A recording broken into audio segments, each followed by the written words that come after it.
నమస్తే, welcome to 9 TV Telangana news. Medak జిల్లా రామాయంపేట మండల కేంద్రంలో అయోధ్య శ్రీ రామచంద్ర స్వామి దేవాలయం నుంచి వచ్చిన అక్షింతల పంపిణీ కార్యక్రమాన్ని ప్రారంభించారు. స్థానిక రామాలయం వద్ద ప్రత్యేక పూజలు నిర్వహించిన అనంతరం అక్షింతలను కలశాల తలపై పెట్టుకుని ఊరేగింపుగా గ్రామంలో ఇంటింటికి వెళ్తూ అక్షింతల పంపిణీ కార్యక్రమాన్ని నిర్వహించారు.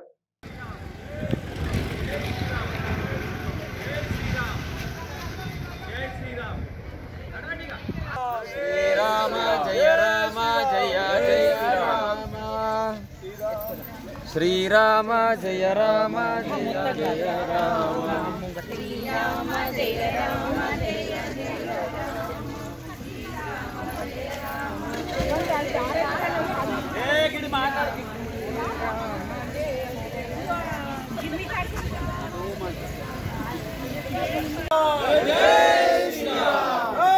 లక్ష్మణ జానకి జై బోలో హనుమాన్ కి రామ లక్ష్మణ జానకి జై జై శ్రీరామ్ జై శ్రీరామ్ జై జై శ్రీరామ్ జై శ్రీరామ్ జై జై శ్రీరామ్ జై శ్రీరామ్ జై జై శ్రీరామ్ జై శ్రీరామ్ జై జై శ్రీరామ్ జై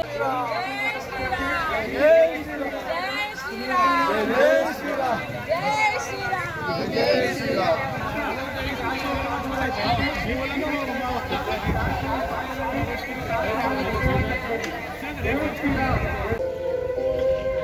నారాయణ నారాయణ జయ జయ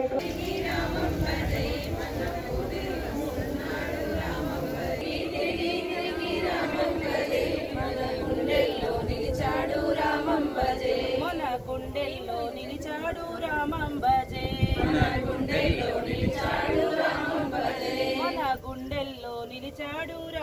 భజే మన గుండెల్లో నిలిచాడు రామం భజే రామం భజే రామం భజే రాముడొస్తున్నాడు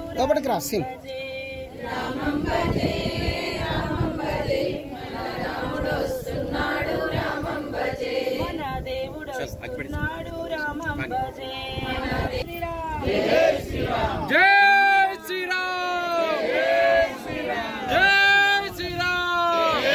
శ్రీరామ్ రామ లక్ష్మణ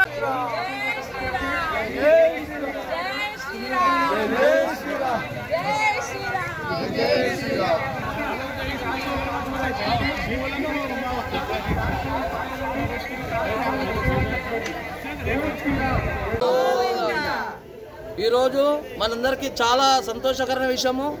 అయోధ్య రాముని అక్షంతలు మన పట్టణంలో ప్రతి ఒక్క గల్లీ గల్లీకి ప్రతి ఒక్క ఇంటికి చేరేలా మనము అక్షంతలు చేరవేస్తున్నాం. మరియు 500 సంవత్సరాల పోరాటం, ఎంతో త్యాగ పురుషుల వలన అయోధ్యలో రామాలయం కట్టుకున్నాం.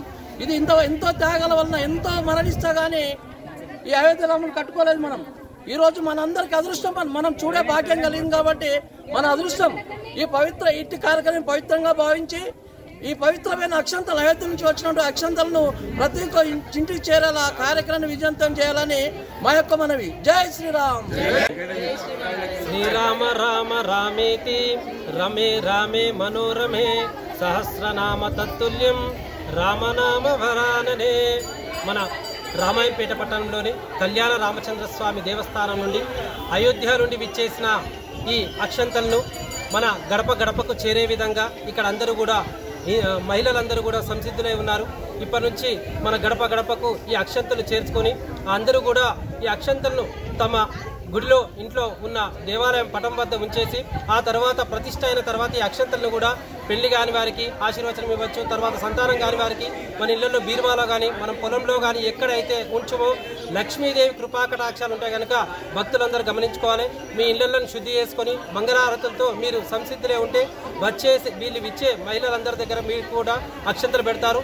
మీరు కూడా 10 మందికి ఇప్పండి, 10 మంది 100 మందికి ఇప్పండి. ఇలాగే మనం ఈ హిందూ ధర్మాన్ని కాపాడుకొని ప్రతి ఒక్కరు కూడా కంకణం బద్దులై ఉండి ఈ కార్యక్రమంలో ప్రతి ఒక్కరు పాల్గొని అందరూ కూడా విజయవంతం చేయాలని కోరుచు. అలాగే 22న జరిగే ప్రతిష్టా మహోత్సవ కార్యక్రమానికి మన రామాలయం నుండి ఇక్కడ కూడా అత్యంత వైభవపేతంగా భజనలు, సంకీర్తనలు, భోజన కార్యక్రమాలు కూడా నిర్వహించడానికి అన్ని కూడా ఏర్పాట్లు జరుగుతున్నాయి. కాబట్టి ప్రతి ఒక్కరూ ఈ సందేశాన్ని ఇదే పిలుపుగా భావించి నాకు చెప్పలే నీకు చెప్పలే అని కాదు, ప్రతి ఒక్కరు ఇదే పిలుపుగా భావించి అందరూ కూడా ఇందులో పాల్గొనాలి, స్వామివారి కృపా కటాక్షాలు పొందాలని కోరుచు. జై శ్రీమన్నారాయణ.